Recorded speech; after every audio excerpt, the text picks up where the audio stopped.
And if I had to be another person to stand up, if I think after really going through this, and looking at the files and looking at the case, if I really feel that Karen Reed didn't do this and I have to be a voice that stands up and helps, I will.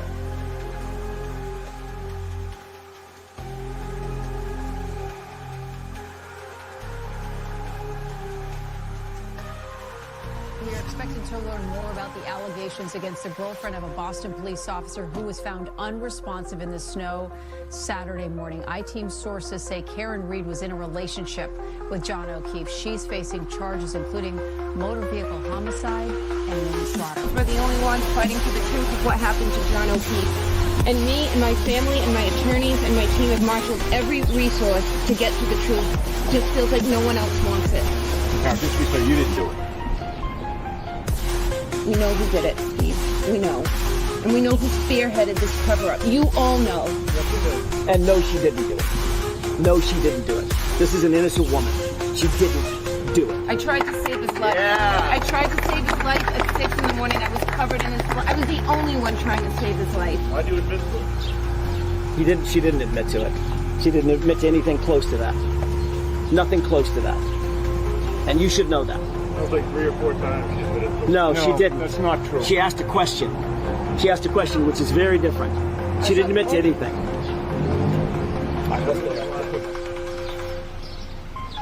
I'm going to tell you one thing. Karen Reed's not going to fold. Karen Reed's not going to give up. Defense team's not going to quit. The Free Karen Reed movement is going to continue. We will continue to raise funds for her. We will continue to do standouts across Massachusetts, across the nation, across the world to let everybody know what's going on here in the state of Massachusetts, the corruption. And we will continue to get the word out there. Believe me. Believe me. All right. Day 11 in the Karen Reed retrial, and not an overly exciting day. Lots of technical testimony today, and we started the day off with Trooper Keefe. We saw some of the said taillight pieces, and then we went into Jessica Hyde, which took out most of the day here, Commonwealth witness, and Alessi just absolutely slayed her at the end of the day. So seemed like today felt like a slower day, where the previous day before we moved through a lot of witnesses, and we had the notice from Judge Bethany Canone yesterday that she felt like trial was ahead of schedule. To be honest with you, I feel like I've been sitting here for 6 months watching this trial already, and I don't know, but here we are. We're only in day 11. But welcome in again, everybody. This is Let's Talk Live here on the LTL Media Channel. Tonight is Wednesday, and Wednesday night we have the Wednesday night rundown with Jess Machado. I want to bring her in here, courtroom insider and independent journalist, Jess Machado. Welcome to Let's Talk Live. How are you? Hi, bestie. Yeah, so we heard about pizza. We heard about bacon and eggs. Yeah. We had a little Star Wars reference today. May the 4th be with you. Jess, Sure. What has the atmosphere been like inside the Karen Reed retrial so far here in day 11? Today. Yeah. If you were hungry like I was today, it wasn't a great day for you. Today was a very demure, very mindful day. There's a different start to this trial than there was last trial. There was a lot of energy outside the courthouse last year, obviously, and it is extremely quiet now. So I know the buffer zone has people on the outskirts of that, but I mean, even where I'm parking, I'm walking in and I have almost zero interaction with anybody. So it's quiet on the outside. It's quiet on the inside. So it's just a different environment altogether. I don't know if I would say it's more serious. I'm feeling like something's missing. I think just because of being there last year, it feels like something is missing. I'm not saying it's good or bad. I'm just saying it's quiet. It's different. It's less drama, which I guess is a good thing. So today I showed up late. You don't have to rush in. You don't have to get there ahead of schedule. You don't have to wait for a spot. So I could show up at 8:45, and which I showed up at 8:30, but I walked right in and sat down and started writing, and there wasn't really much going on. You know, people came in. There's just no drama this time around. But I think in the absence of that drama, like you and I were talking off screen, like they're kind of like cultivating it. I don't know, Yeah. like I have a little bit of an issue with the micromanagement of things going inside, like the courtroom. Like I got told today not to chew my gum, like to spit it out. And I was talking on 24 on 24 today about it, and I had two people text me and say Alessi was chewing gum in the courtroom, and I was like, well, had I known that, I would have pushed back on the court officer and be like, but like we've got these guys, you know. So a little bit of micromanagement there, and I don't know. It's just I don't know, but it's definitely quiet. Today was just a lot of like that, you know, Jessica Hyde testimony. And we can get into it, but I actually thought jurors were paying a lot closer attention today than when some other previous testimony that drags on. They were really interested in paying attention.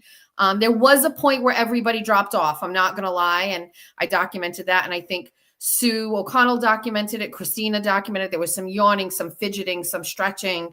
But for the most part, I thought people were paying attention to testimony, especially with Jessica Hyde.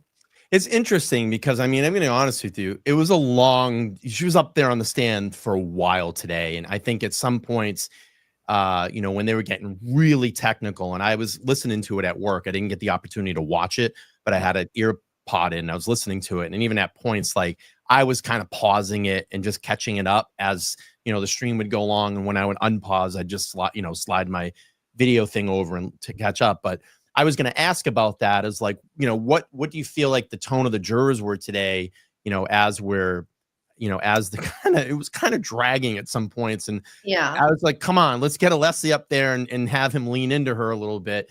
So you said the juries were really, you know, paying attention. Were they taking notes? Were they showing any signs of fatigue during it or? So I think I'm past the point where I can give generalizations about the jury. I actually can see each one of them now in my mind. I've identified who they are. I've given them nicknames. And so I've been able to observe behaviors of specific jurors.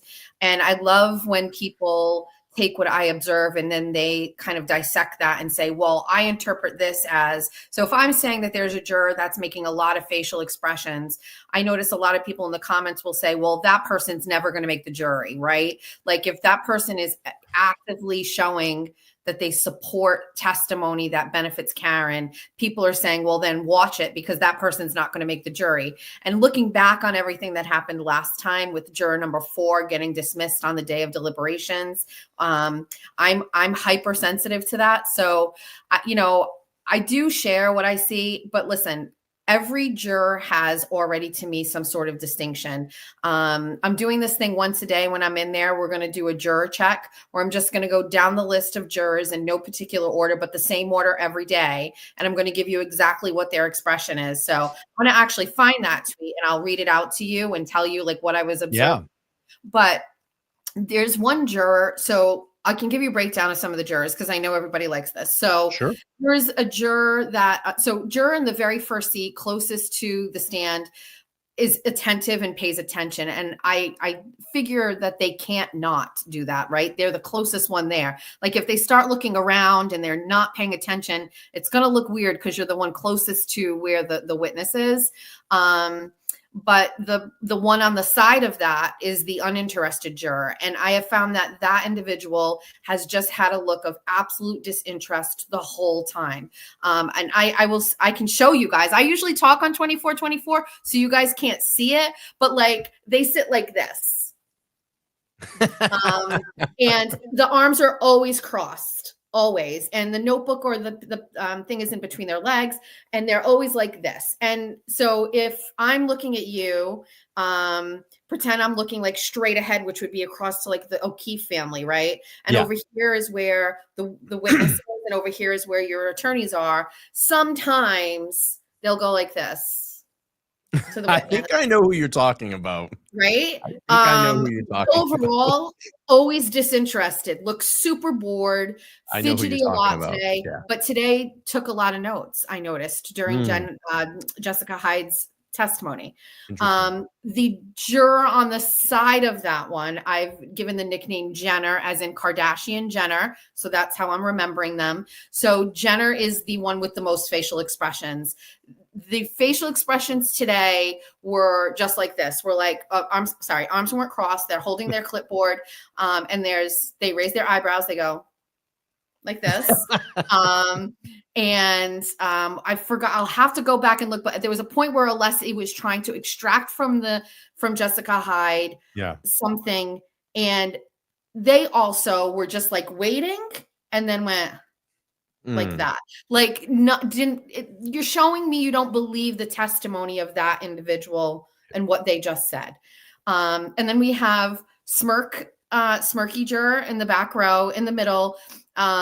Always, I believe when it's a testimony that benefits Karen in some way, there's a smirk. Just goes like this. And at first I thought, am I crazy? Because I feel like he's always smirking. But then I watch when the Commonwealth is talking and there isn't really any smirking, but it's always when the defense is. So there's always the smirk. That is the juror that the other day, some testimony happened, and I interpreted what he did as a like that. And he made a noise, but you could see I can say him, whatever. You could see his arms move up. The juror in the front, who I'm calling Jenner, like turned around and looked at him in agreement, like to whatever that piece of testimony was. I guess I should be better at timestamping what they're saying in these reactions, but those two have interacted at least once. I've also noticed there are some, and it happened almost the same thing last time. They warm up to each other. So there's like breaks and they kind of laugh or make short talk. They're not allowed to talk to each other, but they do start to warm up to each other. We saw a lot of chatting with the jurors towards the end last time amongst themselves. And I've already seen a little bit of it peppered in a couple times. And uninterested juror, by the way, has put their head down on the rail in front of them like 3 times today. Like just head down. There's also a juror that I had concerns about that maybe didn't have the life experience to handle the content of this case. And I noticed, and by life experience, I mean, you can interpret that how you want. I'm saying that I feel like their age is a little, which one of my children is coming in? Hello? It's my daughter. Hi. You want to say hi to everybody? Just jump in and say hi. Everybody will want to say hi to you. It's my daughter, Julia. Oh, hi, Julia. Sorry. Julia graduates next week. I know. That's Thursday. awesome. Yes. That's so awesome. Sorry about the interruption. No, it's okay. So I was saying about juror head down on the rail, like just head down. Oh, but the juror that I said doesn't have, I feel like, a lot of life experience. I see a lot of like rubbing of the head and the eyes, and I'm not sure how to interpret that. But I feel stress coming from that juror. Yeah, it's interesting, and I'm glad that you gave us kind of a rundown of that. And before we get into the next question, I want to ask you, congratulations on your award, by the way. Thank you. Can you let everybody know about the award that you received the other night? I love it. So it's a conservative group. It was made up of Senator Ryan Fatman. He was the kind of the person that put this thing together. But there's a thing called the Lincoln Reagan Dinner that is like done across the country in other states. It's pretty popular down south in Washington, D.C. And it's a time when you recognize like conservative activists, journalists, volunteers. Massachusetts has never done one, believe it or not. Probably because we don't have like a big conservative base, or at least not like, it doesn't look like we do. And so this was their first one, an inaugural one. I know somebody gave me shit about that, and I said first annual, but that's what the award said.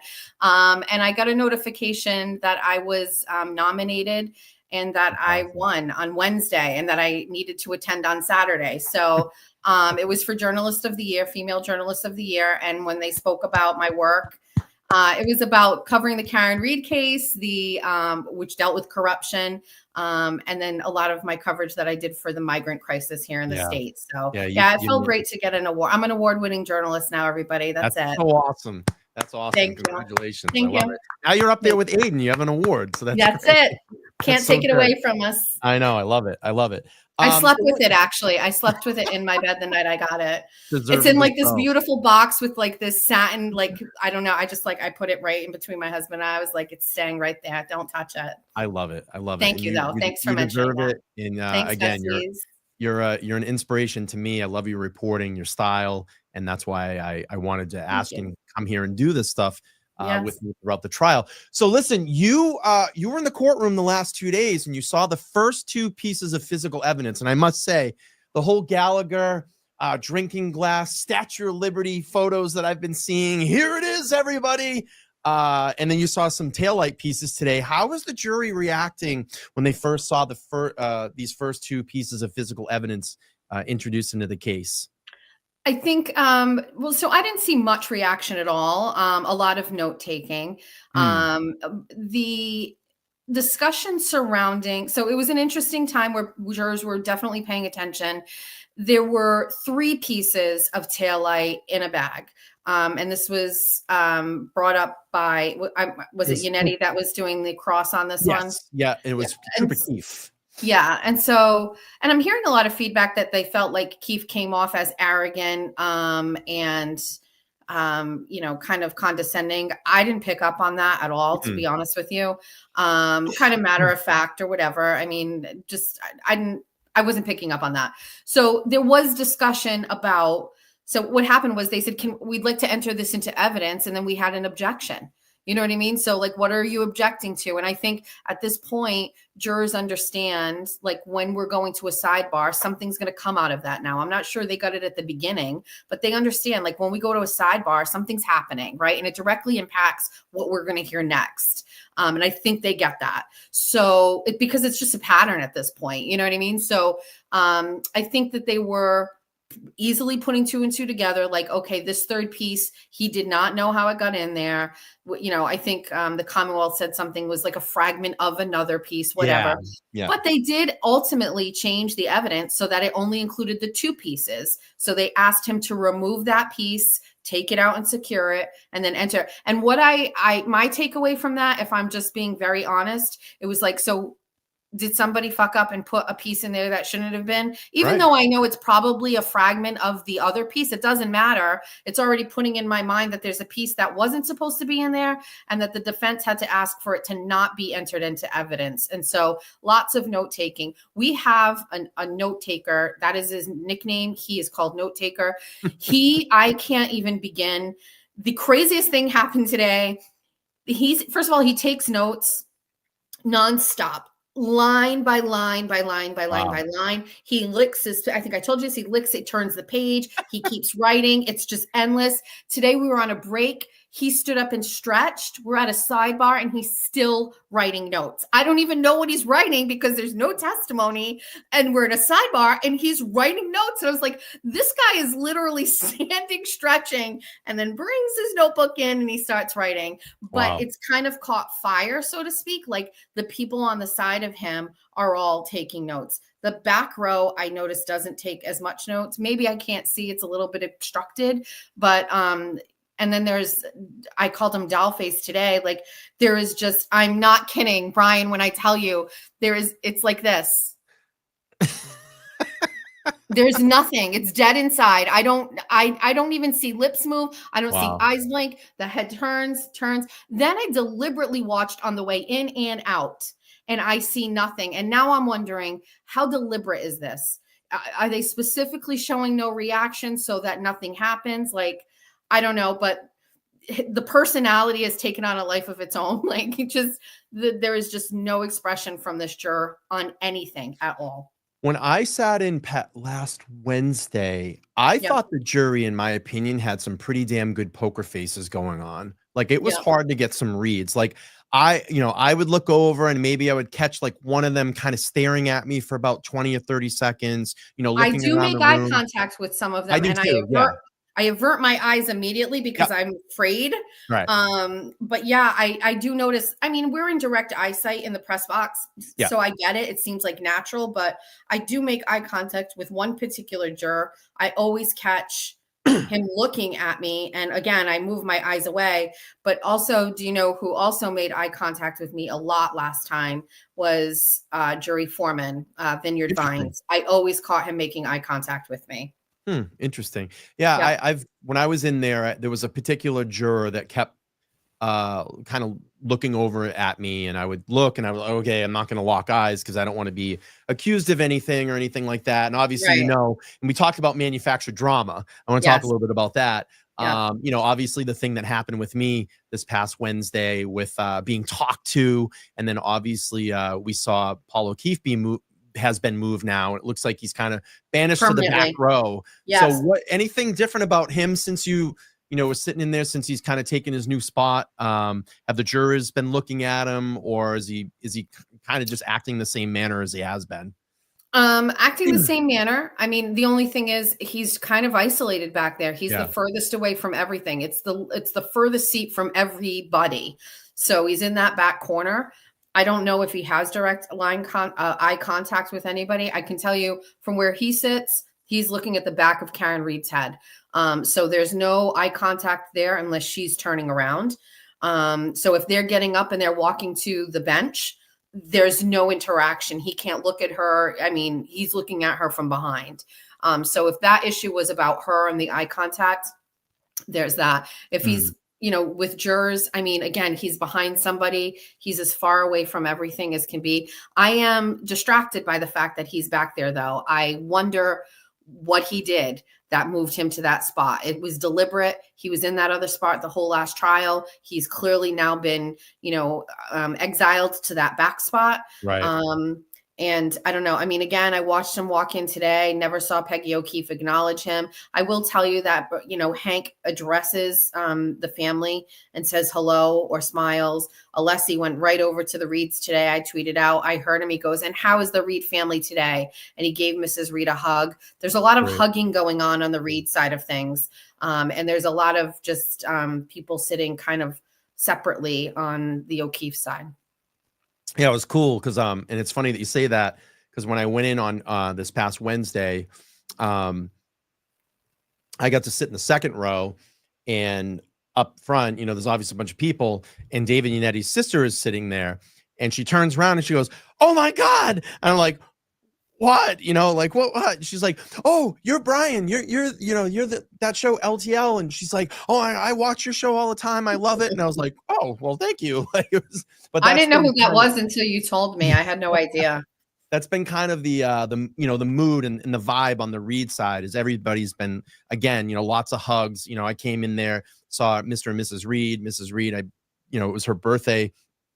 Said happy birthday. She gave me a hug, and you know, that's been kind of the tone on the side of the Reed camp. So the other thing I noticed too is the Reed side is full, and there's been empty seats on the O'Keefe side. It wasn't filled today. I think they only had 8 people out of the 10 that could sit there. Wow. And I know that, you know, there's a little fatigue with this or whatever, but you know, when we're hearing on one side, wow, you know, Free Karen Reed supporters aren't showing up. Well, I mean, there's also people not showing up in the courtroom for the O'Keefe family either. So, I mean, it's not full like it is on the other side. Everybody's squeezed in real tight on the Reed side. It is. Yeah, it's tight. And over there, it's not quite the same. Let me go back to just the O'Keefes again. And listen, I don't want to pick on them or anything, but how have they been interacting during the breaks? Have you noticed, is there any conversation? Are they kind of just sitting there during the breaks? Are they getting up or anything like that? I mean, if there's a break where we're leaving the courtroom, they go out, but it's fast. They just leave right away. Karen's family lingers a little bit. There's a lot of care going on for Karen. We saw it yesterday or the day before where she went up to go to the ladies' room and her brother went out and followed her. She was by herself, right? Because she was, you know, we were on a little break. So she went alone and he did that. You know, her parents are constantly talking to her in between breaks. It feels like there's a lot of care, taking care of her. Not saying like she's not independent and she can't, you know, handle things on her own, because one of the first things today, I left the courthouse. I drove home. I did 24 by 24. And then I told my husband, I said, you want to grab an early dinner? All the kids are out and I've got to do tonight, right, at 8. So went into this local restaurant and 5 TVs, every TV's got court TV on it, right? Wow. And the bartender there, we've known him for a long time. And he's like, Jess, look, were you in court today? And so, you know, it started around the bar, some people saying, oh, are you in the courtroom? And I said, yeah. And, you know, people were giving me some feedback and talking about, I forgot where I was going with this, but it was going to be something about something somebody said. Oh shoot, Brian. All right. It'll come back to me. But a long day of eggs and bacon testimony. So you're crying out loud. I was like, what are we? Where There's so much detail to that. I get it. It's just it's a lot. Yeah, when you're over explaining, sometimes it doesn't sit He's well. very, very verbose. And Yeah. he let her talk for a long time. I started clocking. It was over 3 minutes where she was just explaining something. And to give somebody that kind of free reign, in my mind, and Alan Jackson was scribbling a mile a minute. I'm like, when you're freestyling like that, you might be making a mistake, or you might be saying something that they can kind of like exploit somewhere. So obviously there was no objection to it, but they just kind of let her go and do her thing. And I'm watching them and I'm going, I wonder if everything she's saying is like, okay, because she was just on a rant, and it was over 3 minutes where she just spoke uninterrupted with nothing. And it looked as if he knew she was going to do it, because Hank wasn't like trying to like get a word in. I was watching him. He wasn't trying to like make movements. He was just calmly standing there waiting for her to finish. So it seemed to me like it was something that he chose to have her do. And I want to go back to Karen really quick, but let's go back to that point. So let's backtrack. And I have a question for you. Have you ever had the opportunity to maybe talk to Karen or anybody in Karen's team about, kind of sitting through those long court? I mean, it's long, and those days can be very long. And I'll be honest with you, that fucking courtroom's hot. Like, it is hot in there. I know some of them is like getting on me about it. Oh, you're a pussy. You can't stand the heat. It gets hot in there. I mean, you have a courtroom that probably comfortably sits like 30 or 40 people, and you're mashing about 100 in there. So, I mean, it gets very hot. Have you ever spoken to the team or asked Karen, like, these long days in trial, I'm sure people are getting really hungry at certain points. I think I had mentioned, I don't know if I mentioned it during my 24 and 24, and I will say what about Karen, because I did speak with her about this, but in regards to the temperature in the room, there's a massive floor air conditioner unit in the press box, which whenever there isn't testimony going on, it's on, because it's so warm in there. The windows are closed, or maybe they're cracked. There's no cross breeze. They've got these heavy curtains now on the bottom. I mean, I'm going to tell you something. I was going for fashion and style when I first started the trial last year, and I remember wearing different outfits. I'm going for soul comfort. If you see me in these, I'm wearing what I wore. Like, it's soul comfort, because it is uncomfortable. It's long. You're sitting. Karen Reed's team, by the way, comes in every day. Somebody, I think it's SD now that has it. They have a bag, and it's all these cushions that they put down. Today I noticed, actually, and remind me to go back to Karen and her comfort level, but when I came in today, I went straight into the courtroom, and is it Etsy? Am I saying it right? Yeah. Etsy? Etsy. Yep. Etsy. Yep. So she came in, and with the help of court officers, they flipped all of the chairs that the defense team uses and put like these little things on the feet of the chairs. I don't know if the chairs were wheels before or whatever, but now they're stable. Or I don't know what she did, but I heard her saying that she got them at the Container Store. So somebody must have been saying it wasn't an optimum situation with chairs. And it was like all of the court officers were helping her, and she had this pack, and she was like making these chairs better. That's nice. Yeah. Yeah. She seems like a real helper. She's always got a bag with her. She's bringing things in. She's awesome. Yeah. Yeah. And like I said, it's about care. People are caring for Karen. She has people who just are protecting her and comforting her and making her comfortable. And, I spoke with her. I don't know if I said it on 24, and maybe you alluded to it here, but, we spoke in a break, and she was talking about how she doesn't eat a lot. She eats one meal a day, from what I was told, but she doesn't eat during the day much at all, because she doesn't want to have to go to the ladies' room. She doesn't drink. She drinks small sips of water throughout the day, because if she has to go to the bathroom, it's a big thing. You have to stop everything. And she's embarrassed to have to cause that kind of disruption. You know what I mean? So very minimal eating or drinking. It's probably why the Reed family loves going out to dinner on weekends so much. Yeah. And they do often, and we talk about it all the time, but it's just because like they can relax and have a meal. And listen, if we're looking at this from the perspective of Karen Reed is innocent and she did not kill John O'Keefe, what an absolutely arduous task of going through this again. Yeah. Her whole life, every day. I mean, I know what her brother does for a living, but he's not working. He's there every day. The Reeds are there every day. I'm assuming they're retired. Can you imagine this is how they're spending their retirement? You cannot get this time back. And I spoke about it too last time. They are such a close family. I became friends with their other sister. She friend requested me on Facebook. I don't know if you're friends with her. And she's been posting pictures of them when they were younger and together. And it's adding to the depth of that level of like love and family that they have. When I see these pictures, it's not manufactured today. It's not cultivated for the cameras. This is something that's been going on for decades, this family, and how these kids were raised and what kind of parents the Reeds are. And it's evidence, today it's tangible, but I'm saying, like, if there's anybody out there that thinks for 1 second this is for show, that these people are putting on airs or acting a certain way, I'm sorry, they are legit. This is who they are. They are a very, very close, tight family. They love their kids. Their kids love their parents. And it's legit. Like I see more and more of it every day. They're legit. Yeah, I get to spend some time with Nathan last, and I've got to know him very well just from the fundraisers I've been to and the conversations we've had. But I actually did some journalism on this past Wednesday and asked him some questions about the family, and I wanted to ask, and it's funny. I'm just going to kind of repeat a lot of what you just said, and he was telling me that Karen and Nathan didn't decide to have children. So through their whole life, they've had the opportunity to be very close to their parents. It's given them opportunity to do that. And it hasn't been like a situation where, maybe if they wanted to go do something with their parents, oh, we can't because we have the kids, they can just go. And that's what's, kind of created this tight bond of them, being ultimately always together. And again, it's not show. Like, this is who these people are.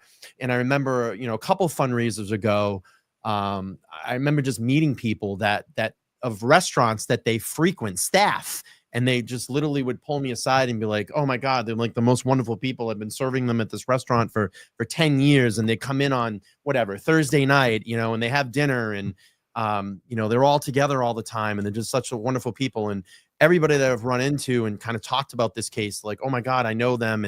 And they're just such great people. And it's such a horrible thing that's going on. So, it's just like, like you said, and, very protective, close knit family. And it's sad. And it is very sad. Her parents are in their retirement years. And I always say this, that one, I wish I met all you people under different circumstances because you are so also wonderful. And two, I feel my heart aches because you're spending your later years sitting in a courtroom, defending your daughter over something that she didn't do.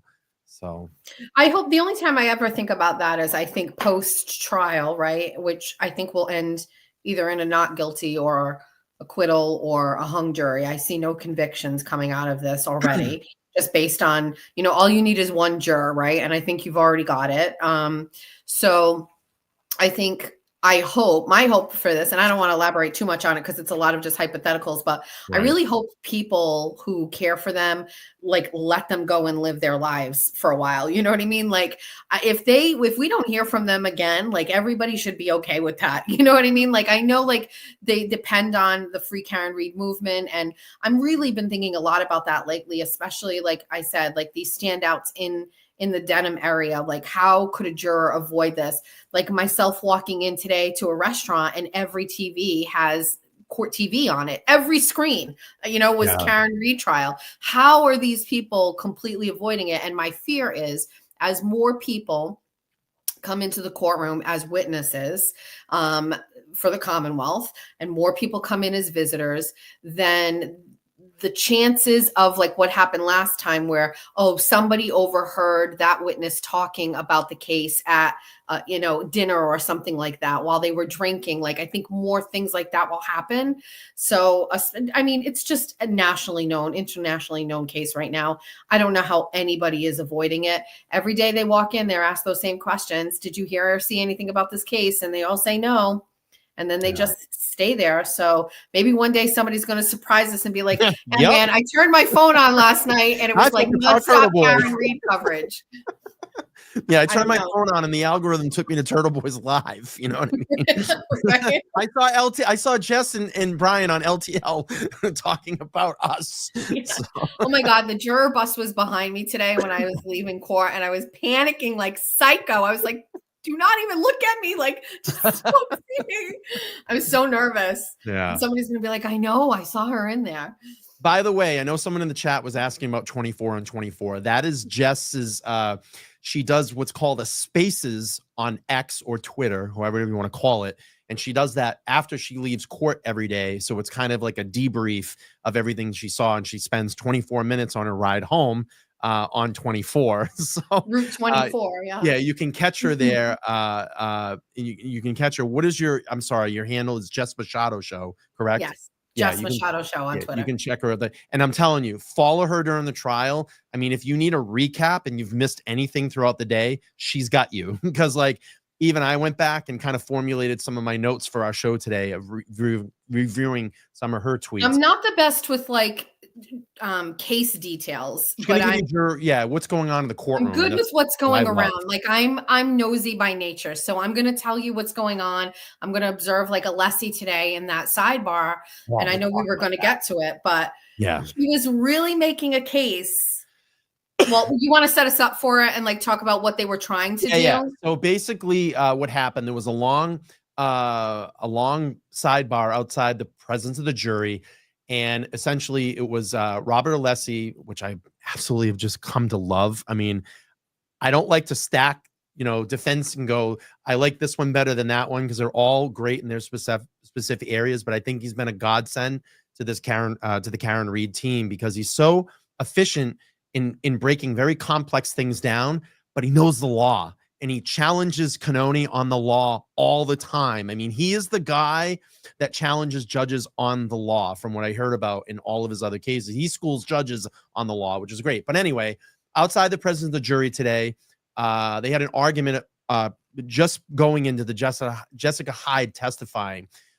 There was something that she basically got laughed out of court in a Supreme Court case out of Maryland. And I think they wanted to introduce that today into the testimony. And Cannoni was just like, oh, we don't want you like belittling her. And I'm like, you're not belittling her. In Leslie's arguments, like, I'm not going to belittle her, but I'm going to cross her and challenge her on her, her determinations or her information.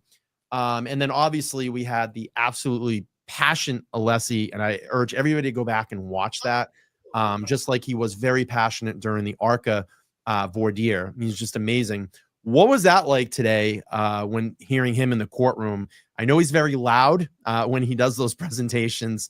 Yeah. And how was everybody reacting? I know it was outside the presence of jury, but he does have a very like bombastic voice. I don't know if that's the word, but like for a petite man who barely eats anything. I know there was a lot of Ted Daniel was always asking what was in the lunchbox when we were in jury selection, because he'd have like a Yeti lunchbox container and he'd be like, oh, here's what we have for lunch today. And his like clean eating style was rubbing off on David Yannetti apparently. But his voice is just, it cuts through the white noise machine that we have playing when we do sidebars. I can hear him. And I'm careful not to share, but I mean, it's hard not to hear him. But so, I mean, obviously he was, he brought something forward. They started the day with a sidebar. He wanted to be able to introduce this case from Maryland where her testimony was deemed unreliable. You could hear him making a case for something like that. And Judge Cannoni did say, I'll listen, but this is kind of last minute. I mean, I guess, are you supposed to stop doing research when the trial starts? I mean, maybe it was just something that they thought of later or whatever. And so she listened to them. In that first, part of it, you could see him getting very passionate about it. And he's in front. And these sidebars are always like whoever's talking is up front, but Brennan is always up front for the other side, right? And then it's usually the girl. And then it's usually Lally at the end. Yeah. And then for Karen's team, it's obviously switches around. So he's really getting into it, really getting passionate. She allows it, right? The conversation, they argue it. For anybody that's looking, I know on my thread, I have both the Maryland case and I also have the amicus brief that was mentioned as well. I know Brandy Churchill found is it Brandy? I don't Yeah, know. Brandy Churchill. Yep. Well, Yep. she had it. She also sent it to me, but I'm sure she posted it. And then my friend Tina, I texted her right away. I was looking for it. I said, "Can you find this amicus?" And she found it right away. Wow. And so that's there. You guys can read. But essentially, there was a point where they had to go back to a sidebar, and Alessi gives it to Cannoni, like in a way that Jackson doesn't. Like he had a pen in his hand, and he was like this. He was like, and again, I think maybe it's what makes it so interesting. It's so unexpected from him. So he lost that one. You know what I mean? She wasn't going to allow it. And that's it. I mean, I just assumed she wasn't going to, like she took we took a very long break. I think it was an hour, like they got their first break, then they had to do the arguments, and then she took even longer. She came back with case law, cited good old case law.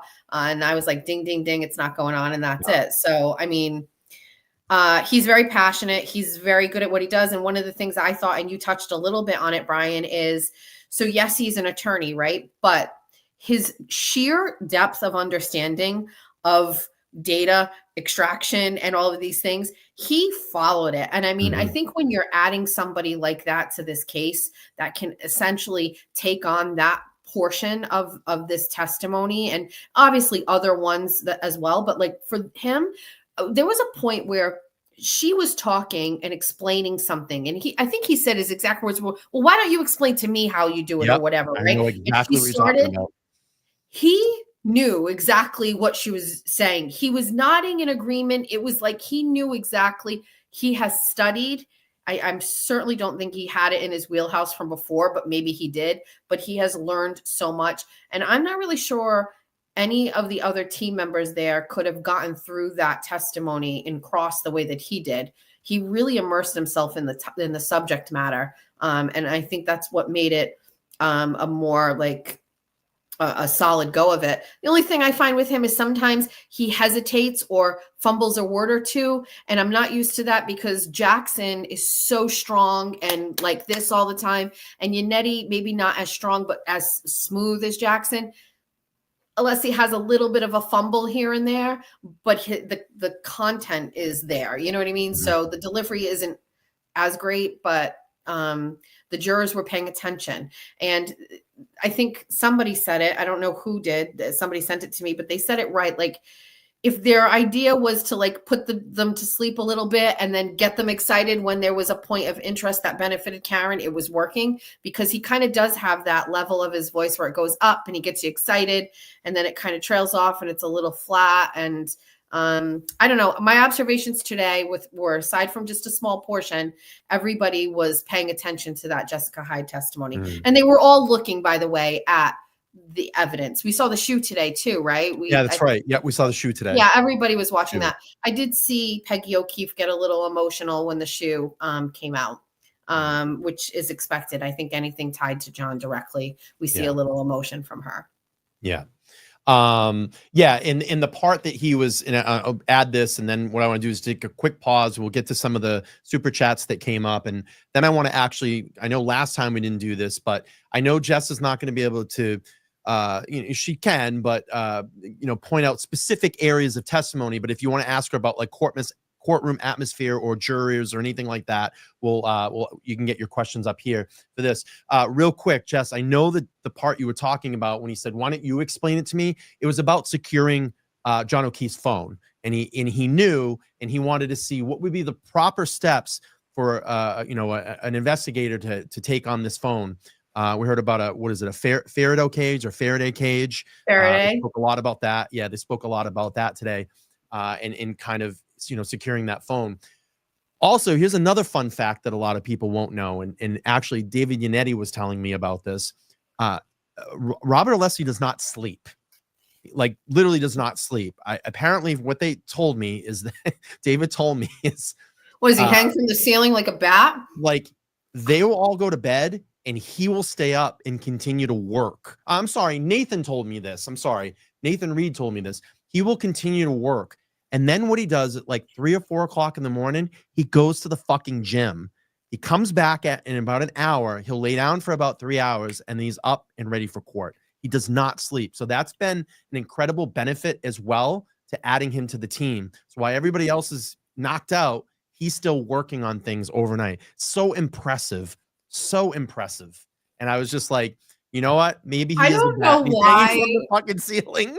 I don't know why so much stuff is making me laugh today. I have like such this weird humor narrative going on in my head, but like you said that and I was like Batman, like he's just like, I don't know, like I also said that Jessica Hyde could open up her turban and take out Jennifer McCabe's phone. Jennifer McCabe's phone. I just was too punchy today, I guess. By the way, on your 24 for 24, I love this shit.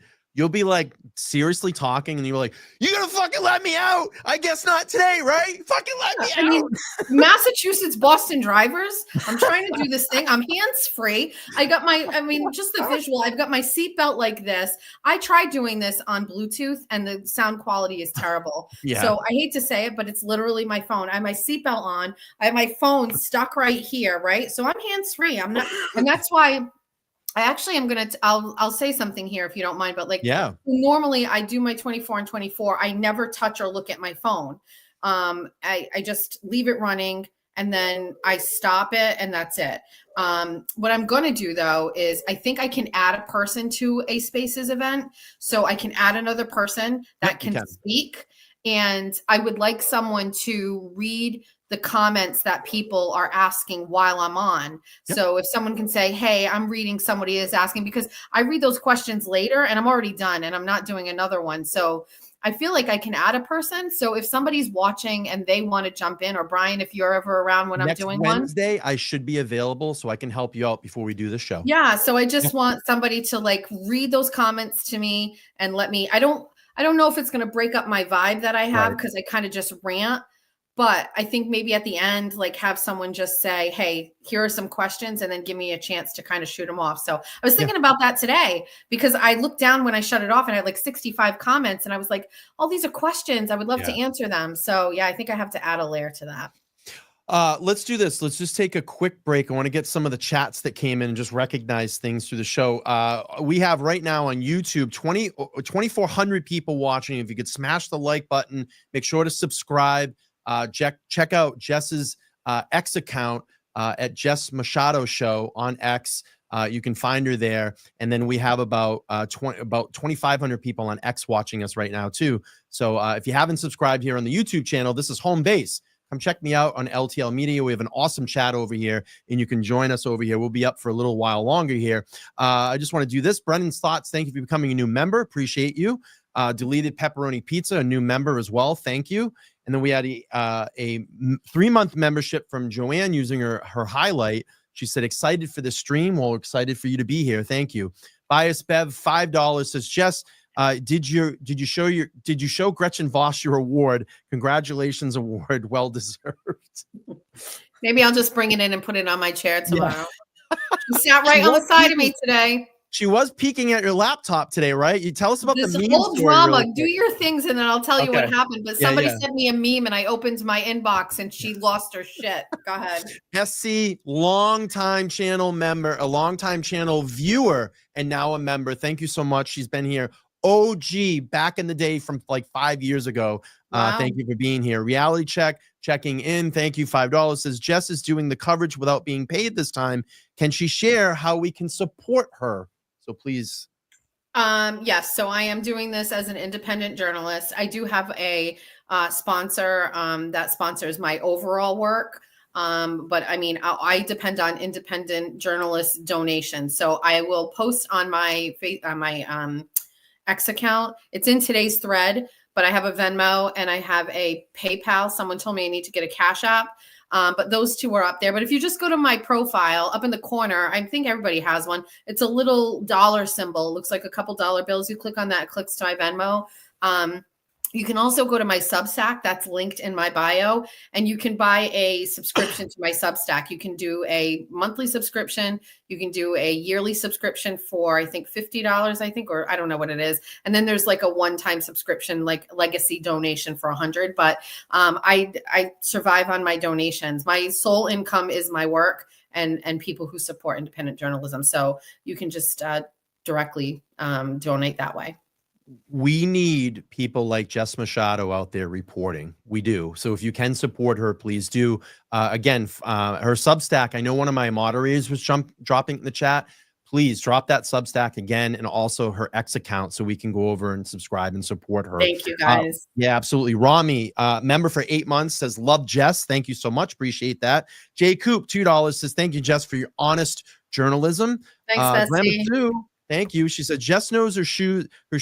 Jess knows her shoes, though. We need more shoe reports. Congrats, Jess.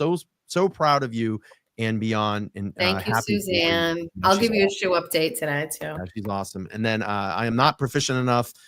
Says, great show tonight. Thank you for being a member of 8 months.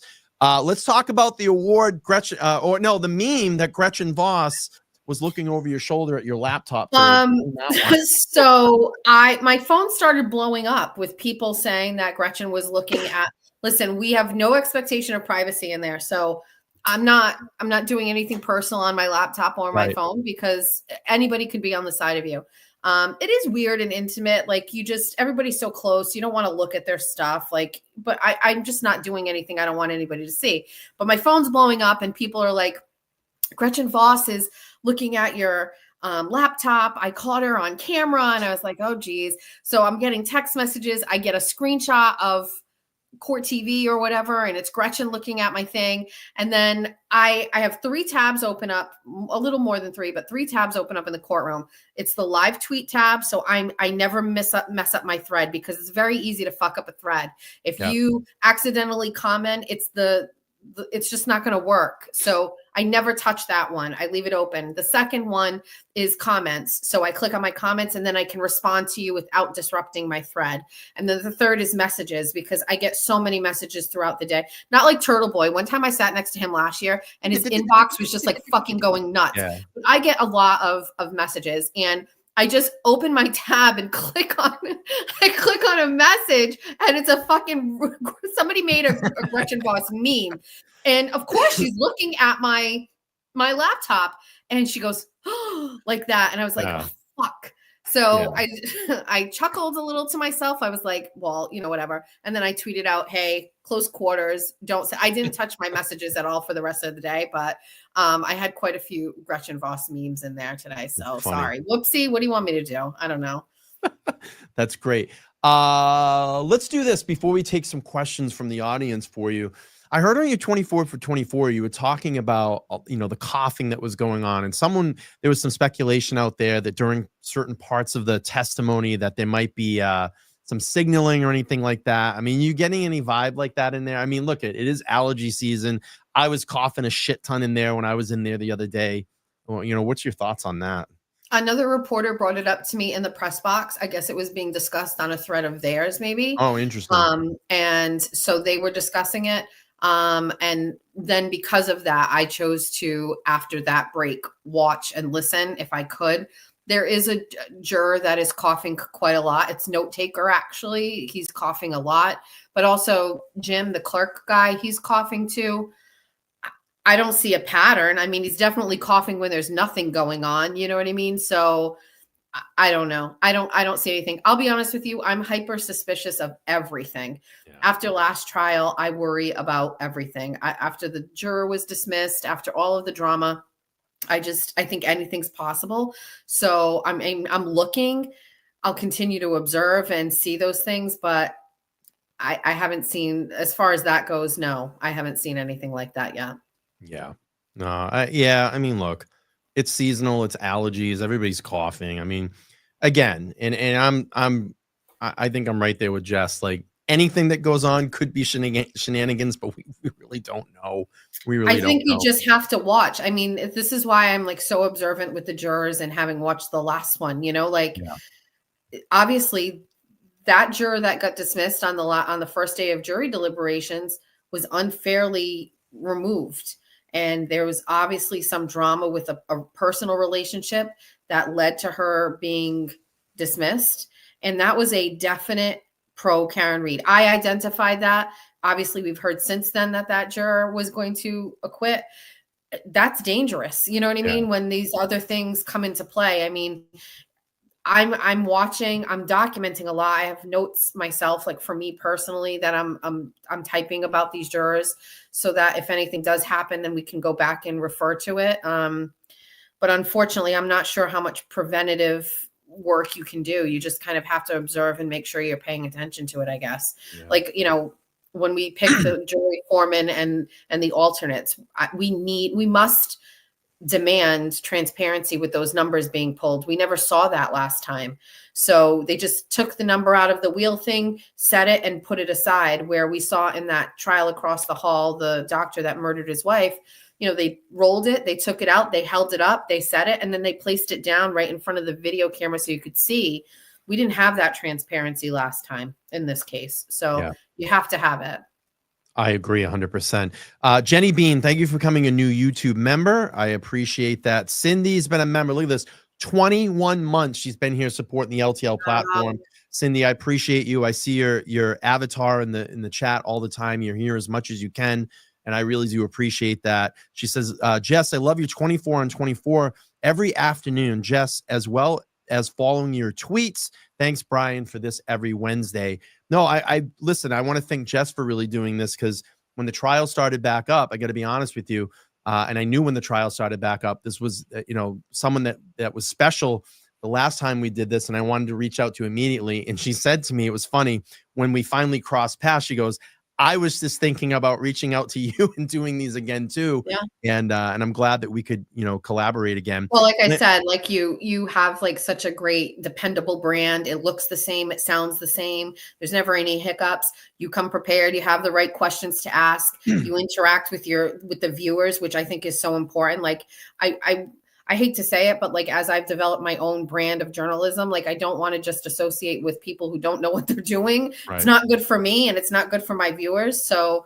with confidence, I can come on here, and I know it's going to be a great show and a great product. And it was a yes for me for sure. I appreciate that. And I cannot give you the meme, Suzanne. I cannot give it to you.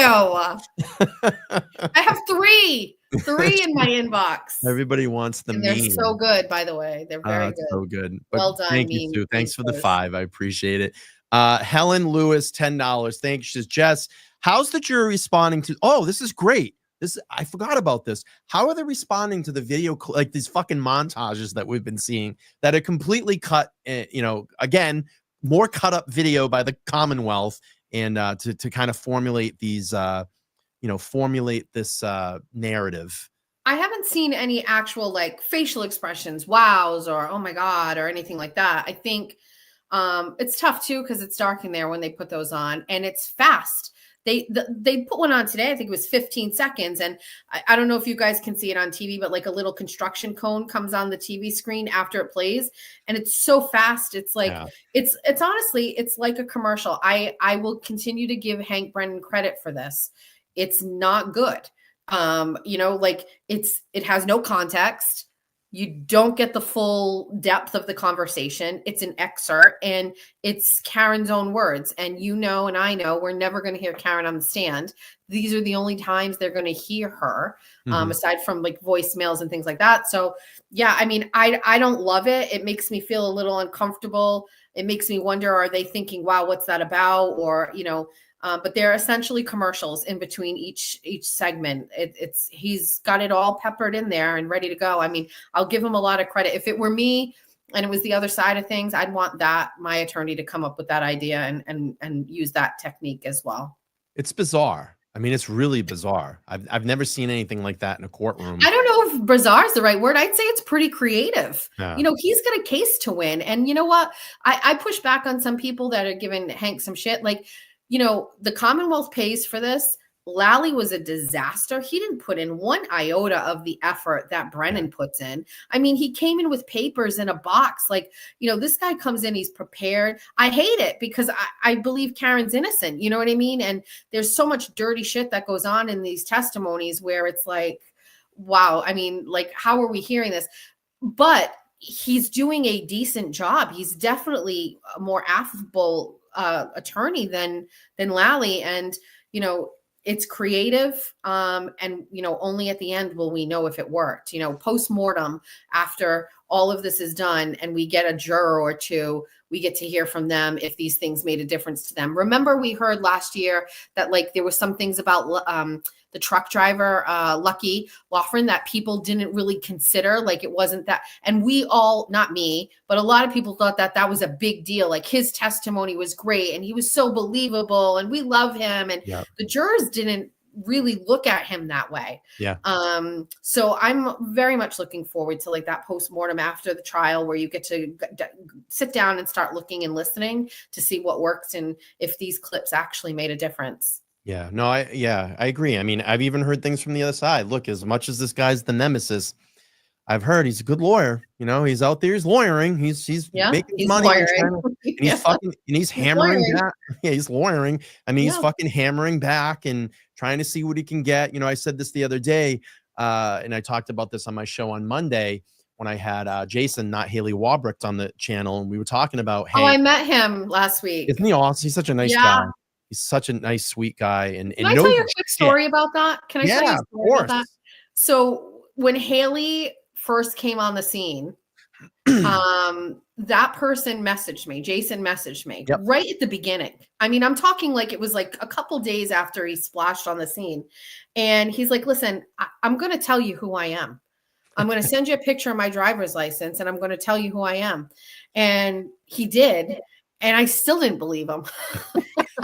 And I kind of stopped interacting. I wasn't interacting with him anybody. I didn't believe him. I was like, what the fuck you are? And he was like, well, I guess you don't really want to talk to me. And I was like, I don't trust fake profiles. I've never had a fake profile. I say what I want to say. So it's very sus to me. But like that poor dude was in my inbox, like showing me his Connecticut state ID driver's license. And I still was like, totally. If that doesn't show you how suspicious I am with things, the guy literally gave me his identification. I was like, yeah, no, I don't believe it. Well, look, you checked me out before you started coming doing stuff with me, and you went to a very credible source and went, is this guy all right? And that person gave you, it's okay.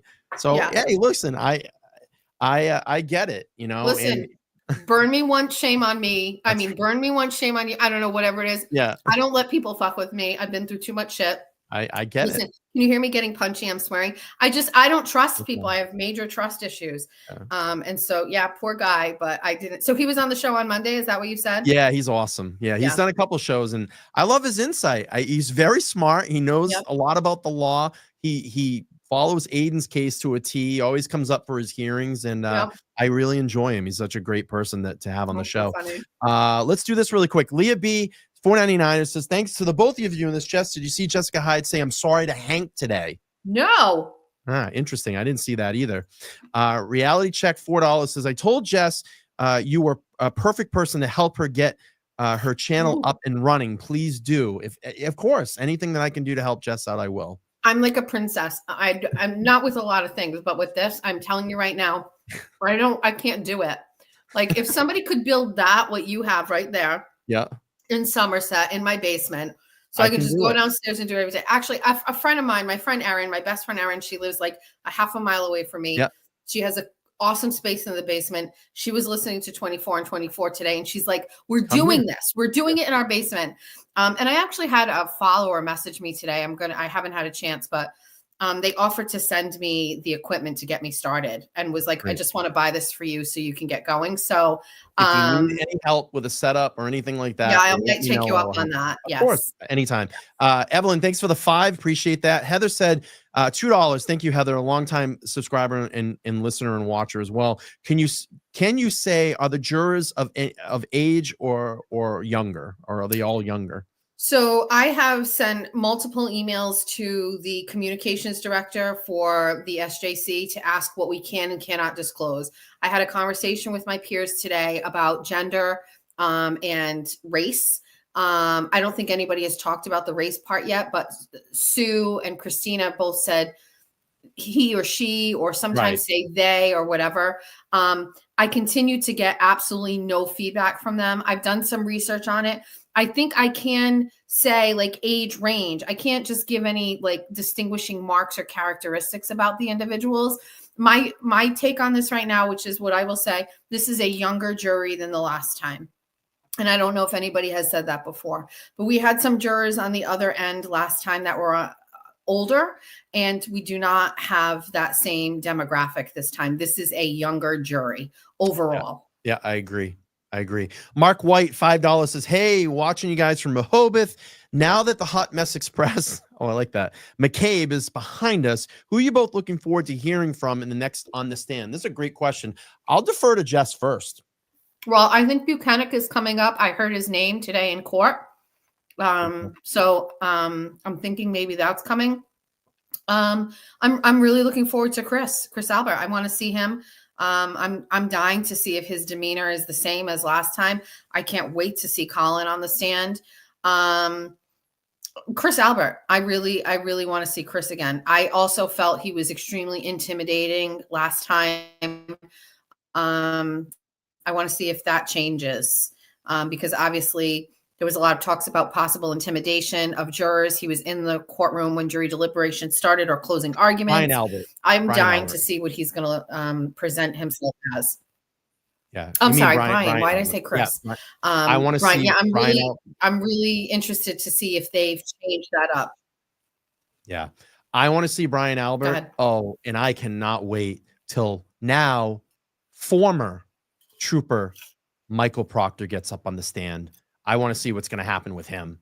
I'm really anticipating that. But Brian Albert, I'm going to tell you, the fucking gloves are off for that guy too. They're going to fucking lay into him. They're going to be like, oh, you hear all that stuff outside your house? And I love all this shit too with Jennifer McCabe trying to go, well, it wasn't quite in front of, when all the trucks pulled up, it wasn't quite in front of 34 Fairview. It was up a few houses. It was more in front of like 32.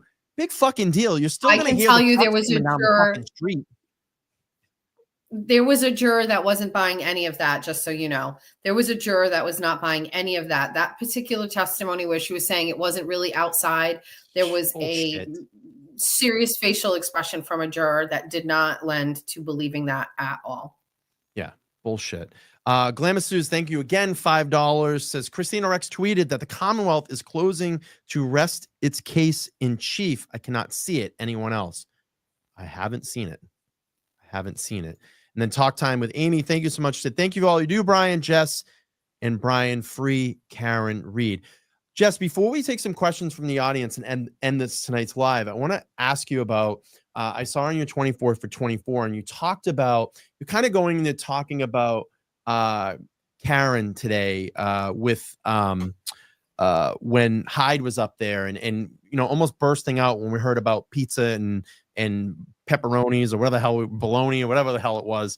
And you said, I don't want to quite talk, I guess, negatively about it, but this is something that I'm seeing. Can you just talk a little about that? And then I'm actually going to segue into something that actually happened on Monday's show when I had Jason on, but you can kind of take us back to what you're talking about. So listen, I saw Karen kind of get ready to crack up. That's what I was observing, and that she kind of held it together. She put her hand over her mouth. It was at the part of the testimony we were talking about the food in the restaurant and this long drawn out analogy that didn't seem to make sense. And it was kind of funny. And I interpreted her as potentially laughing. And the only thing I'll say to that is what I do is I see something, I've said it before, I see it and then I write it. It's instant and I can't restrict that. I can't change the narrative. I can't change what I see or omit something to fit a narrative. And, if I get pushback from people saying, oh, I got pushback today, right, about that, but a little bit about where I think a juror was kind of like gazing adoringly at Hank. And people are like, who would do that? And I'm like, I don't know, but that's what I'm telling you I saw. You know what I mean? Like, sure. So you have to respect the process. And the process is I observe it and then I give it to you as it is, as I see it. I don't filter it. I don't change it. I very rarely omit anything. And if it doesn't work to the benefit of the side that you're on, I'm sorry. I think it's very obvious what side I'm on. I believe that Karen is framed, hands down. I've said this last year. I say it today, but I still need to be able to report what I see. And that's it. I'm hoping people give me some grace with that. Yeah. What happened to you? Yeah, so like on Monday night when I had Jason on the show, we were going through Lieutenant Gallagher's testimony, and I said on my show, I feel, And again, I'm not a legal analyst. I just kind of call balls and strikes the way I see it when these lawyers are up or in doing stuff. And I get it. Like it's almost like we can't criticize the Reed team sometimes when we see something. And I saw something or I interpreted something in a way that I was like, oh, I think Alan Jackson might have slipped here. And again, I'm not a lawyer. I'm not inside Alan Jackson's head, but I'm just making an observation. And it was to a point, and I'm not going to word for word it here, but he was talking to Gallagher and he said, I'm sorry, going to get the solo cups, the leaf blower, and that's in an emergency situation. And we remember right. We heard the juror that spoke with Turtle Boy, and his name is now forgetting my mind. Juror bow tie guy, and someone in the chat will get me.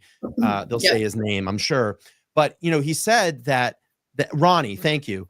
He said that was one of the sticking points in when they were deliberating, that they did the best thing, and I'm quoting, in an emergency situation. I went, oh no, I think Jackson just gave a little bit more of a rope to Gallagher than he wanted to give. Right. And in my opinion, Gallagher turned around and said, just like you said, Mr. Jackson, in an emergency situation. So we kind of threw it back at him. And I went, now I want to see how Jackson's going to get his way out of this one. And it went on a little bit longer. And then there it was. He talked about the contaminated containers. And I said, that's how he's going to reel this one back in. And again, I'd love to have the opportunity and talk to him about it. I'm sure I will someday. And maybe he can kind of break that down for me. And he might say, yeah, I did kind of slip, but I reeled it back in. Or no, it was planned that way. So I got a little bit of shit for that. And I actually cut that segment out. I dropped the clip and put it out there. It's got like 30,000 views on it right now. And it just opens up public discourse, because that's what we do here. I'm not a legal fucking analyst, okay? I just look at things the way they are. I'm an absolute supporter of Karen Reed. I think that she's 100% innocent. She has been framed by the Commonwealth, and Michael Morsi has an absolute fucking hard on to try to keep this woman, put her away for the rest of her life. That's who I am. And look, I understand that, they're supposed to be untouchable. It wasn't like I was, criticizing in a negative way. It's just something that I saw, and I'm going to report it and talk about it that way to bring up discourse in the chat and talk about this stuff. So I think debate is really great as a Republican in Massachusetts. It's healthy. My favorite thing to do is to watch CNN so that I can sharpen my debate skills. I like to see what Dems are thinking, so I know how to prepare. I think just at this point, the players who have been covering this, people know who we are and what we're about.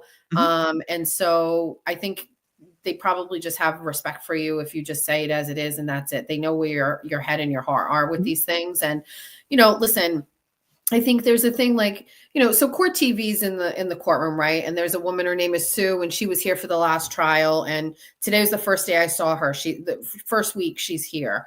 It was so nice to see her.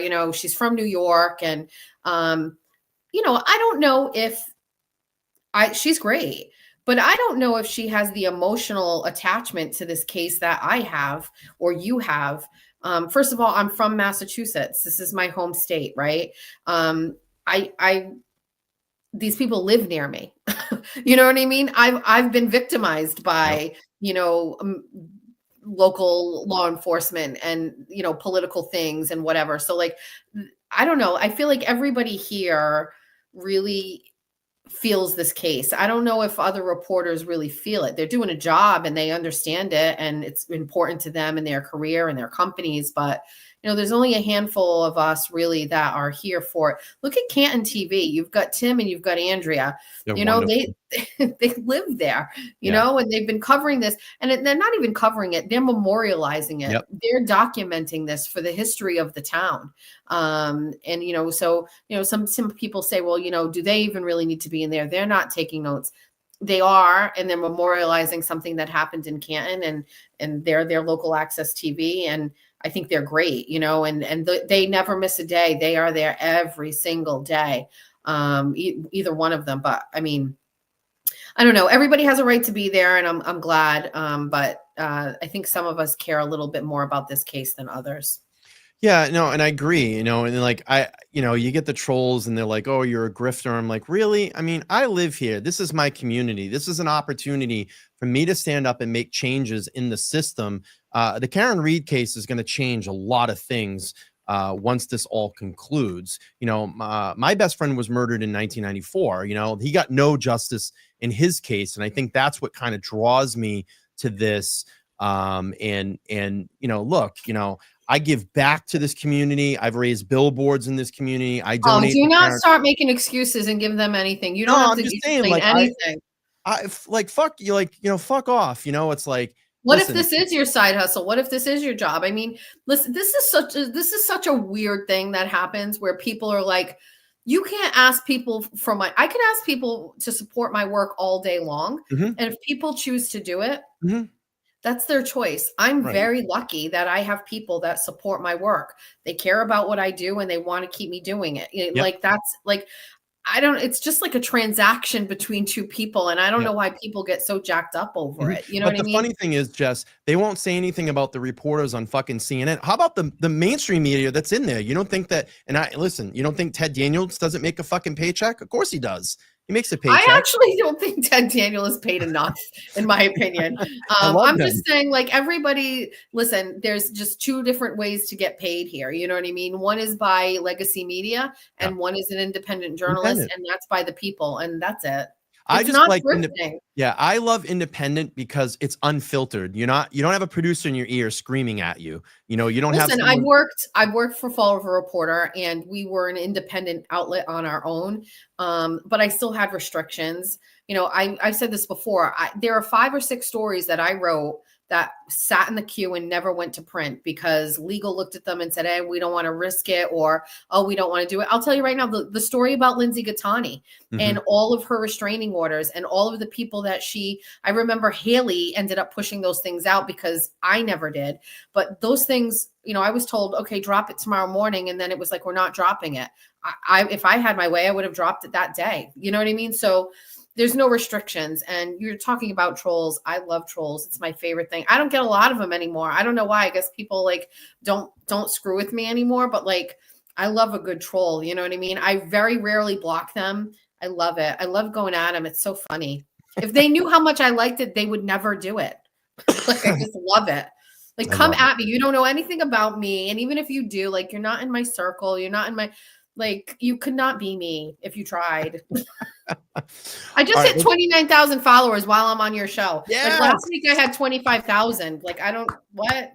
I love it. And I just hit 42,000 the other day here on YouTube. That's obscene. That's obscene. It's all our besties. I love my besties. I love them. Let me do a couple of these super chats and then can we take a few questions before you go?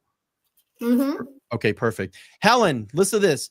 Gifted 10 memberships. Thank you so much. Welcome in new members. I appreciate that. Bella's mom, $10, says, love this duo. Looking forward to it. And you just have to come here every Wednesday for the Wednesday night rundown with Jess at 8 p.m. Eastern Standard Time, and you won't miss the live show. So we're going to have Jess here. Jess, obsessed with your court coverage, the 24 and 24 is fantastic. Why did you drop the deets on your why don't you drop the deets on your Venmo, etc.? I don't know how to reach. I don't know how to reach. I can't connect to this chat. I wanted to actually respond to some of these, but it's telling me I've got to join through my YouTube account. And then I did, and it was kind of giving me like feedback here. Like I couldn't. Interesting. It was lagging. So I will drop it. Like, I don't know where. I don't know. Okay. I'm sorry. We'll get it out there. I'll share it on my X account. Thank you. Yeah. Or just, make a tweet. I'll reshare it. We can get all the, get everybody's information over to you. So if they want to support you, the Goodmans, thank you. Been here for a long time as well. This is for the super grifter. Love the G's. I love you too. Pebbles, $4.99. It says, are the McAlberts allowed to sit with the O'Keefes during closing and staring down the jurors again? I can't remember if there's a motion or denied it. I don't know, but I don't think that I don't think it's going to be able to be allowed this time. Because that was really impressive. I'm going to leave that one to the besties. Somebody's going to know if there was a motion. I don't remember that, but yeah, that was, Yeah, I don't know. I'm not going to be able to answer that, but maybe someone in the courtroom, in our courtroom here in the chat knows. Let's do this. Let's take some questions before I let Jess go. Again, I want to thank Jess Machado for doing these on Wednesday night, the Wednesday night rundown with Jess. Again, if you can catch her here at 8 p.m. Eastern Standard Time here live on exclusively on LTL Media. Let's do this. We'll take some questions. If you have a question, type a Q. And just type your question there. If you want to send it in a regular chat form or a super chat, you can. And I'll just try to pick as many as I can before we roll out of here. Question for Jess. Jess, did you find out if you're going to be able to be in the courtroom next week? I am not in the courtroom next week. I am not on the reserve list next week. And I will bless you all. If you give me 1 second, I will read the whole list to you if you want to know who's in the courtroom Yes, of next course. week. Grant Smith Ellis. Oof. Fox Boston 25, Dateline NBC, Andrea Galvin from Canton Community, Court TV, WJAR TV, Boston.com, News Nation, John DePietro, NBC 10, NECN, and Telemundo TV are all one. That's the top 10 that get in. If there's anybody that doesn't show, a press will go first to the Associated Press, ABC News, and then masslive.com. So no Jess Machado, no Turtle Boy, and no Christina Rex, actually. Yeah. And again, when we ask the questions, it's not going to be really like testimony related. If you want to know anything about the courtroom or the vibe or anything that's going in, Jess is happy to answer those kind of questions. So a question here says, were the jurors interested in the computer talk today or were they bored? And again, CM might have come in late. If you want to just run through that really quick again. Yeah, Jess. I thought that there was moderate attention being paid to the testimony today. Uninterested juror who traditionally has their arms crossed and isn't paying attention was actually taking notes at one point today. There was only one point where I felt everybody kind of had some fatigue and wasn't paying attention. But overall, for the most part, especially when we had evidence bags being opened and boxes being, they were all paying attention. And they were paying attention during Jessica Hyde's testimony today, for sure. That's so interesting because I'm telling you, there was just times I was like, they were watching. Yeah. And I've heard a lot about this. Bev's apology, did it land with the jury? I'll be honest with you. I didn't even really realize I was hearing it at first. Like I was there and I was just like, okay. She spoke directly to them. There were some, I'm like visualizing, there were a couple of head nods and like, okay. That was it. Not a lot of reaction. Just some head nods and acknowledging what she said. Yeah. We'll see if we have another question here. Again, anything specific to like jury or courtroom atmosphere or vibe, anything that's going on outside, Jess is happy to answer those, and we'll save all the testimony stuff for the shows that we have during the week. Let's see. David's asking, Jess, can I send you a private chat? You can find her on X at Jess Machado Show. You can find her there. Let's see. Question. What moment thing has stood out for you the most this trial, either defense or the Commonwealth being inside the courtroom? It's a good question. What moment or thing has stood out for you the most? I can tell you mine. Go ahead. Let me think of it. Go ahead. The quietness of the trial this time. It's so different. Like the vibe is very different. It feels much, and I want to say that it wasn't as focused last time, but being in that courtroom, the tension is like you can cut it with like a butter knife. It's so thick. And I think just kind of the solemnness outside the courtroom with moving the buffer zone down, you can see everybody down there, but you can't quite hear it this time. I mean, it was electric down there last time. And I saw Jess out there quite a few times outside the courtroom. I mean, you couldn't even stand certain days on the sidewalk. The cops, the state troopers outside last time, the first trial, were like really rowdy and pushing people. And it was just a really different atmosphere. This time, again, it's a lot more quiet. Karen is able to move more freely from her car service to the courtroom. Those are just some of the things that I noticed when I was down there last Wednesday. Jess, if there's anything you want to follow up on. So I would agree with you, obviously, that it's just a different environment. It's quieter. It's just less positive. because I attributed the Free Karen Reed movement to positivity. Absolutely. The only time that it was ever negative was the day that we had like that group show up, you know what I mean, with Kate and all that. That was just drama that day, and constant police involvement, and it was just nuts. Like, it was just dumb, right? Yeah. The two things I would say that are sticking out most to me right now, and I'm going to give you one for each side. The one is that Brennan is such a more capable, interesting, and easier to follow attorney than Lally. He has really changed, I think, the game for the Commonwealth. He is far more prepared. He's articulate. He's engaged with his witnesses far more so than Lally ever was. I maintain my quote of the trial will be Lally would never, because I mean, I'm just telling you, the way that Lally even stands when he stands up and he walks over to the sidebars is just so like the body language is just deflated. Yeah. So I think the thing that's standing out most to me on that side is that you have a very different attorney leading the charge.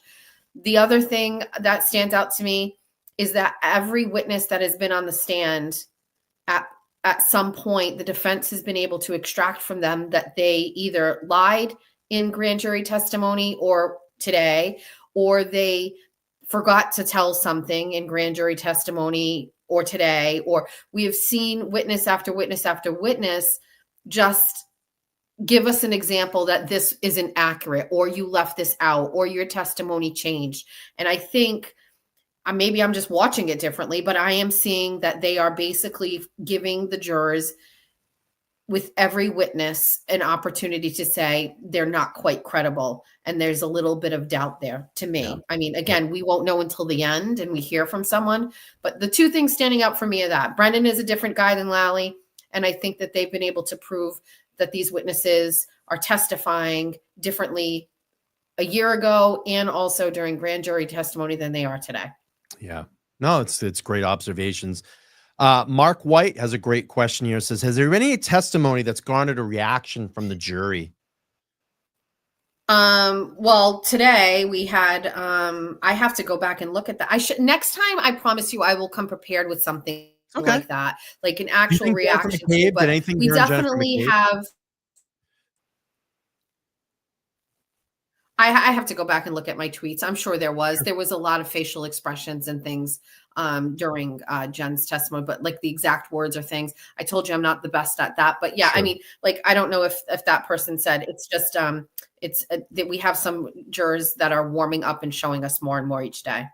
Yeah, I think as you sit there, you kind of are going to come out of that shell a little bit, and your personality is going to start coming out. Yeah. And, you know, things that you hear or see. I mean, it's hard. I mean, you're seeing a lot of, I mean, it's testimony. This is true life. These are people's lives. You have to take in the account, like, this could be me too. So you're going to start, you know, your body's going to start naturally reacting to these things. Like, you know, well, I also think too, like when I think about that, and if they are reacting, I think some of them must feel like, I am giving up my life for you. I'm here. You're wasting my time presenting me with witnesses that aren't telling the truth.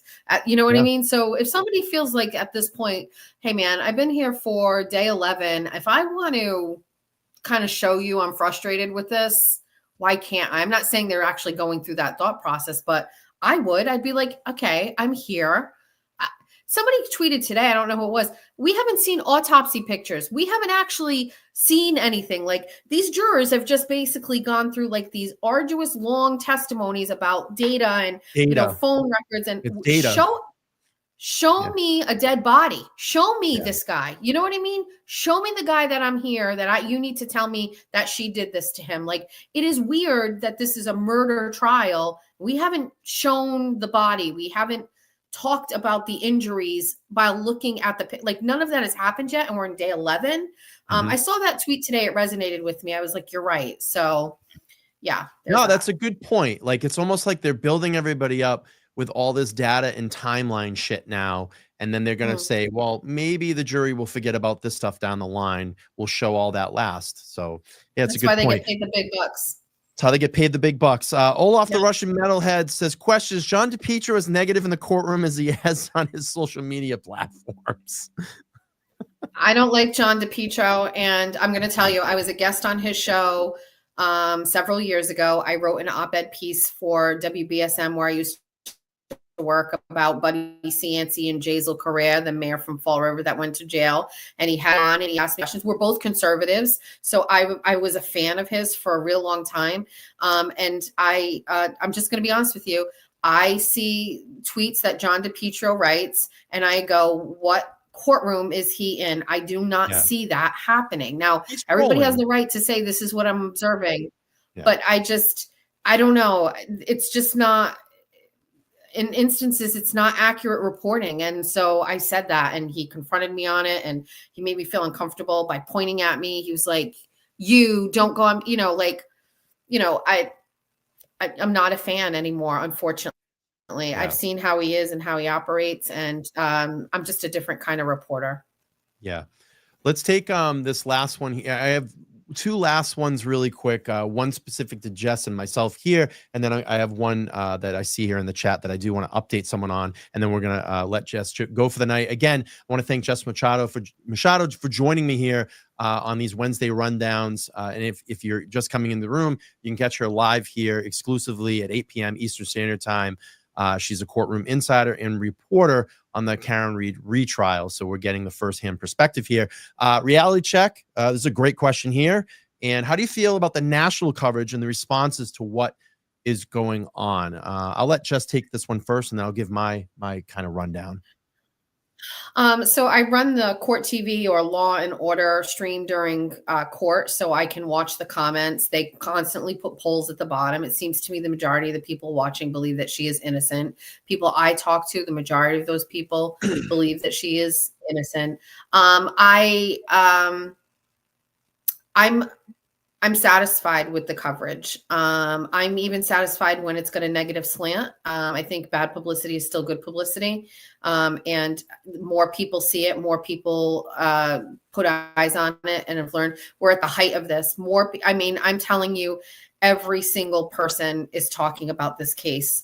I don't know anybody. I have people approaching me all the time asking about being in the courtroom, recognizing me and wanting to talk about it. And it's people I don't expect. My mother is obsessed with the case, and I don't talk to my mom about it, but she just, it's just everywhere. So I think it's great. It's all over TikTok. It's in my daughter's algorithm. So it's showing up in her TikTok. There are creators that are making these videos and throwing them up there. And listen, this case, there's a reason why it is as popular as it is. There's a reason why it has caught the attention of us first and has spread. Some of the things that are in this case are almost just impossible to believe. And unfortunately for the Commonwealth, people and creators and content creators are really great with taking those pieces and then putting together watchable videos that are on your phone, and it's good content and people are consuming it. And so I think it's great. And I think, we talked about this a little bit. I don't understand how these jurors just can't come across it. It is literally everywhere. No. Yeah, I agree. And attention is attention, I guess. The only thing that I have to really add to all of this is that I'm so happy that all of you, with how much this case has gotten as exposed, and there's so many people that are covering it. I'm just so happy that all of you are still with the OG people that have really dug in and spent hours outside of, in the freezing cold in those hearings and trying to get into the courtroom and sat here for night after night after night and gave back a lot of this content. I think there was a handful of people that were creating content. Now there's thousands of people, and I appreciate that you all continue to come back to these shows for this content here. So I appreciate that. One last one, and then we're going to wrap this one up for tonight. Bella's mom's asking, Brian, any new updates on Enrique? There is, and I'm waiting for Todd McGee to come back from his business trip down in Arizona. So we'll be doing an updated singular live, an off live from Karen Read, and we'll be doing that pretty soon when he gets back so we can update all of you on Enrique. I have not forgot. I will continue to rally until we get an absolute report as to what happened and get the answers that you all need to know about what happened, because that can never happen again in any of our academies here in the state of Massachusetts, and it should never happen in any academy across the world. So I will give you guys an update soon. That is going to conclude tonight's episode of the Wednesday Rundown with Jess. I want to thank her again for taking this time and giving us that courtroom inside. Very valuable asset here, and I appreciate everything that you've been doing here and helping out. I'm looking for some feedback from your viewers and mine about what to do next week with not being in the courtroom. So how can I contribute to coverage of this case despite not being in there? So I'm going to be watching it just like you. How can I add to that? And I'm not really sure if there's a place. Do I go on vacation next week? Like, what do I do? So if anybody has any ideas, I'm open to hearing how I contribute. Obviously, I'm going to be here, right? And we'll watch and we'll be able to, talk about what everybody else is saying. Yep. But I'm not going to have that, inside track that I usually have. So any ideas people have, inbox me and let me know. But I'd like to be able to maybe use this as an opportunity to get a little creative and think of something a little different. So I'm open to some ideas. Yeah, and we can brainstorm too. Well, I'm sure we'll talk here over the week. Again, please go check out Jess Machado at Jess Machado Show on X. I'm going to drop her link over there. She has her Substack link there as well. You can connect to her, and then all her affiliated Venmo and accounts that you can pay her for her services. I really want people to join up with a membership. Is that through your Substack, Jess, or? Yeah, the Substack. So the link's up in the bio, and it'll say, do you want to become a free subscriber? You have to click that link. It's kind of complicated. You got to get past that one, and then it gets you to the paid subscriptions. Usually I do my regular reporting on there for stories that I'm investigating. It's kind of on hiatus because the coverage is exclusively on X for Karen Read. You're still supporting what I do. It's just that platform is just kind of a placeholder for when I come back, but there's no real way to, monetize X, you know what I mean? Directly. So I use those avenues. So that's what I'm doing. Get a paid membership, support her independent journalism. She's an absolute asset to our community, and someone that I use as an inspiration to strive towards. So again, thank you so much for being here, Jess. Thanks, Bestie. Rockin' show. I can't wait till next week. You too. It goes by so fast. The only reason I know it's late is because I start to get tired, but it goes by so great. There's so much to talk about. I'd love to get you down here in the studio for one of these lives too. That we will definitely do that before the trial is over for sure. I'm still adjusting to trial life. You know what I mean? I was talking to some of I know we're leaving, but in the press box, some of us were talking about work-life balance with this trial and coverage, and there's none. You know what I mean? It's just everything is trial and the days are long and stuff. So I think I'm going to hit my stride though. And, we'll have more time, and leaving home in the morning and coming back later at night might be in my cards to come to the studio. So we'll definitely do it. I want to see it. It looks great. Yeah. And just a real quick update. And I know you probably don't know about this, but my audience does. My table, my new podcast table. I just actually. I know about it. I watch your show. Yeah, it is actually getting shipped tomorrow, so we're gonna have a different view in here, in figuring all that out, and just fucking hopefully it all works and my measurements were correctly. So we'll go from there. But again, that is the great Jess Machado. Please go check her out on X, Jess Machado Show. I'm gonna let her go, and then I'm gonna wrap up the stream. And we'll see her back here on next Wednesday, 8 p.m. Eastern Standard Time. Thanks, you, Jess. Go get some rest and hang out with your family. Bye, besties. Bye. Great. So great. Love her. So insightful, smart, great journalism. Good stuff. Thank you, everybody. Appreciate it. I think I had a couple of Vemos come in. Let me read those really quick. Let's see. Kelly, thank you so much for the $10. Says thank you for your coverage. And Kurt paid me $10 as well. Enjoyed the show tonight with Machado. Thank you. I appreciate that. Please go support her. X up with her on X. Check out her Substack. This is her link here. I'll drop it one more time. We're going to get out of here. And by the way, there is a stream that just started a couple of minutes ago that I want you all go to check out. Mazza Media is live right now. Go over and check out Mazza Media. Appreciate it. We're going to get out of here, everybody. I'm going to get some rest, and I'll be back here tomorrow night with Thursday Night Thunder at 9 p.m. Eastern Standard Time, and we're going to go through Lieutenant Gallagher's testimony. Love you all. Take care.